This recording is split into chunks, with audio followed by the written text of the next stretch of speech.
We're going to break down the top Cowboys free agents, the internal ones, guys who are on their roster. Please make note that it is backed by science. Every 100 likes on this video makes it more likely Dallas will sign a free agent, including, but not limited to, their own free agents. Maybe they actually do something this time in the offseason. So like the video if you want the Cowboys to do something this year.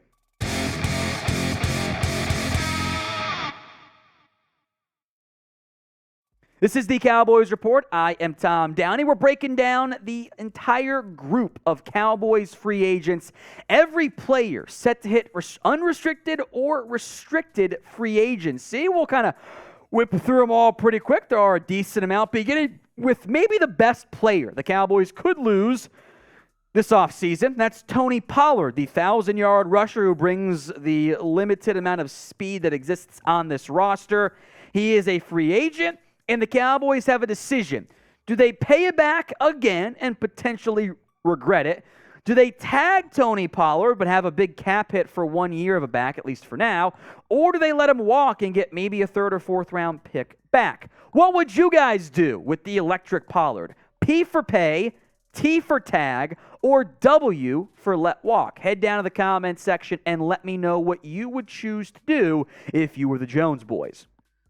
Other minor note here, Rico Dowdle is a restricted free agent. Now, the RFA for the original round tender is not that expensive. I could see that being applied, or like they did with Luke Gifford a year ago, bring him back on a cheaper contract that makes it more likely he ends up making the roster.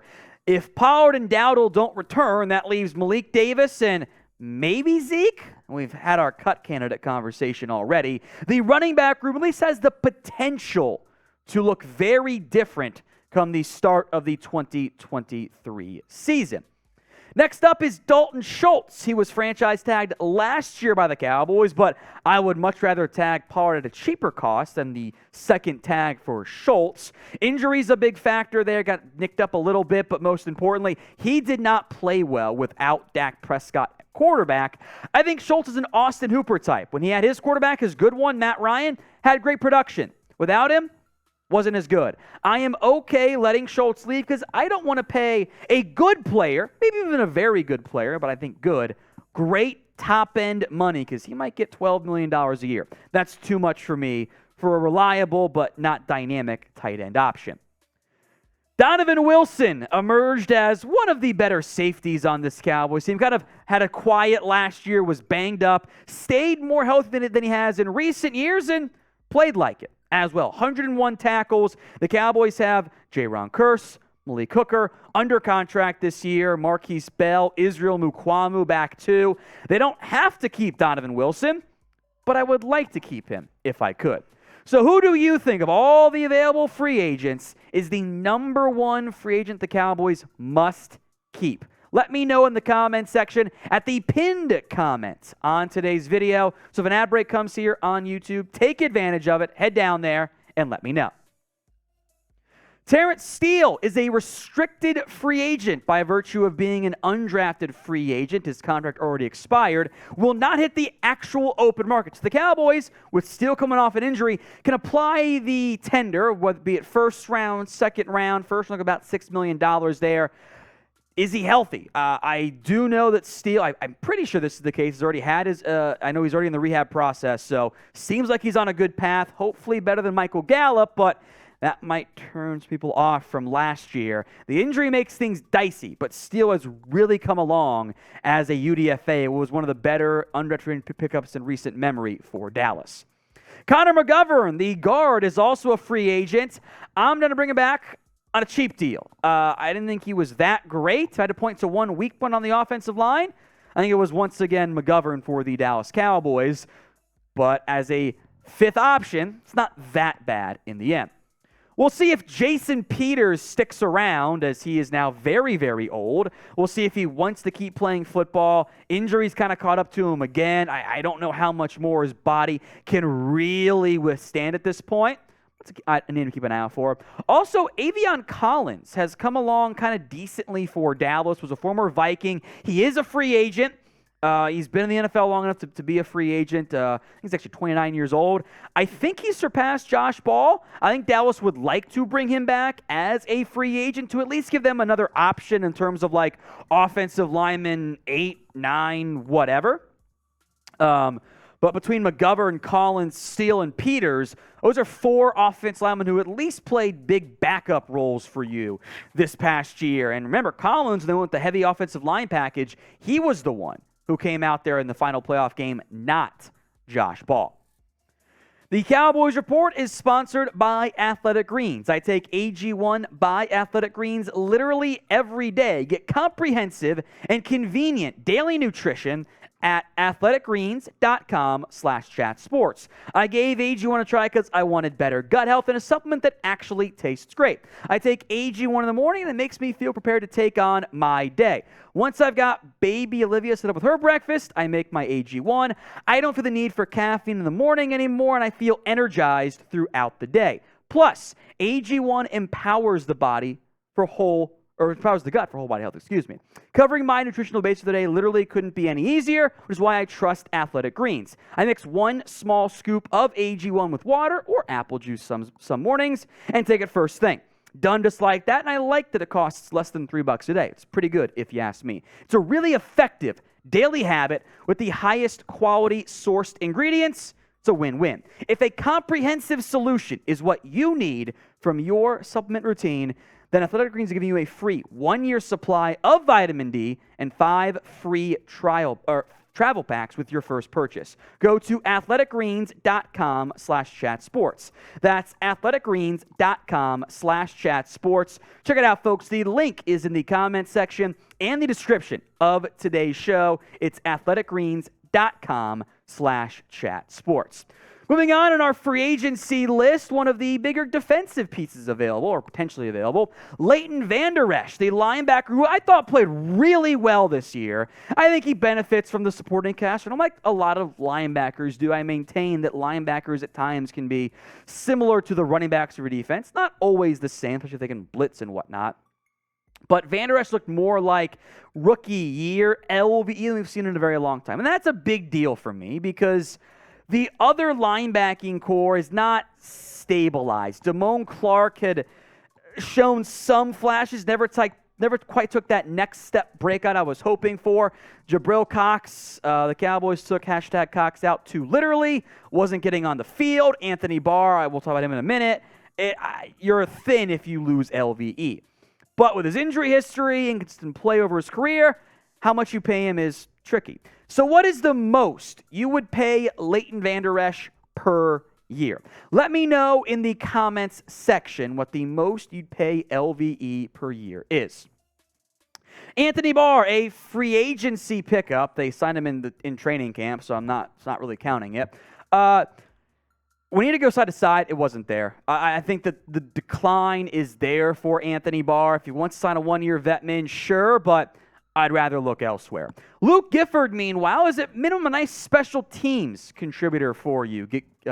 Gifford is 17 tackles, among the leaders in that category. I'm sure John Fossil wants to bring him back. If he wants 1-year vet min, I don't think he'd find that much more elsewhere. I think you got a great chance to bring Gifford back and not make him into a real linebacker. He's your linebacker 5 or 6, but you got young guys too, right? Jabril Cox, Damone Clark, Devin Harper. So there are bodies at linebacker, even if we put Micah Moore at edge rusher, but it's not the most impactful, proven group either. Next up is Anthony Brown, the cornerback. Yeah, I don't think you guys want him back, do you? Brown, first off, you missed him. Let's acknowledge that as a fact. The Cowboys did not fare well until they tried like cornerback option 5 on Israel Mukuamu and Deron Bland as that pairing, and they're signing guys off the street playing them. But I would like to go draft someone early. Also, core special teamer CJ Goodwin. If you're going to make Kelvin Joseph / Nashawn Wright your new go-to special teamer, not much room anymore for CJ Goodwin. He could come back on maybe a non-guaranteed deal. Your roster locks are really, at this point, only Trayvon Diggs, Deron Bland, maybe Izzy Mukuamu as well. But Joseph, Wright, everyone else, yeah, that's not as crystal cut or clear cut, I should say, for me. I would like to see some change in this cornerback room this offseason. Also true for the wide receiver core. Hey, T.Y. Hilton made the awesome catch, helped the Cowboys beat the Eagles. One of the better throws we've seen from Dak Prescott, 52 yards. He also had 7 catches all year long because when you sign dudes in January, they're not going to be super impactful 99 times out of 100. The one impact play, was better than I could have hoped for, or asked for at least, out of T.Y. Hilton. 85 high is dead. Noah Brown got a chance to be a full-time receiver and hurt the Cowboys more than he helped them down the stretch. If he's your receiver 4 or really more like 5, sure. When he's your receiver 2, like he was this year, that speaks to problems at the wide receiver core, and that's what Dallas had this year. They got awesome play out of CeeDee Lamb. Pay that man his money. Michael Gallup was a shell of himself, and that's disrespectful to shells, frankly. Jalen Tolbert was MIA. Kevontae Turpin apparently couldn't be used on offense, period. They had a guy who's on a futures deal now in Dennis Houston as wide receiver 3 in week 1. It was just absolutely a disaster there. Third-round pick Tolbert can't play. Fehoko is who he is. Like, Vetman for Noah Brown, special teamer, but not as a real receiver. I think most of the answers for this question will come down to wide receiver or cornerback. What do you think is the Cowboys' biggest team need? Let me know in the comments section. Dante Fowler is next up here. 6 sacks, 7 TFLs. Seems good. MIA down the stretch. Outside of the Eagles, he got pressure on Hurts in that game too. But that was it. There was no real impact there from Dante Fowler. What I would do if I were Dallas, that 4th, 5th edge rusher, cheap 1-year deal, rotate them in, try and get a comp pick. Maybe you get one for Fowler in the 7th round range. Hankins, the trade acquisition. They did something, I guess. Great run stopper. Defense was better with him on the field. I am down to bring him back. Shouldn't be expensive. Fits a similar category as Carlos Watkins, who he began on the practice squad and then got called up. They lost Ridgeway eventually through, I would say, roster mismanagement, but whatever. Watkins also played pretty well. The big thing you're missing, though, on the interior, who's your playmaker? Osa's had flashes of it, but he hasn't been a consistent playmaker. So because of that, I wouldn't mind moving on from one of Hankins or Watkins, bring him back on a cheap deal, limited guarantee money so you can dump him if you need to, and get a piece in free agency or the draft. The Cowboys Report is the #1 Cowboys YouTube channel out there, most watched, most subscribed. I would argue most fun having, especially when we're trolling producer Jeremy. Good point. Most tortilla slaps as well. Hit that sub button for free Cowboys videos every single day right here on the Cowboys Report by Chat Sports.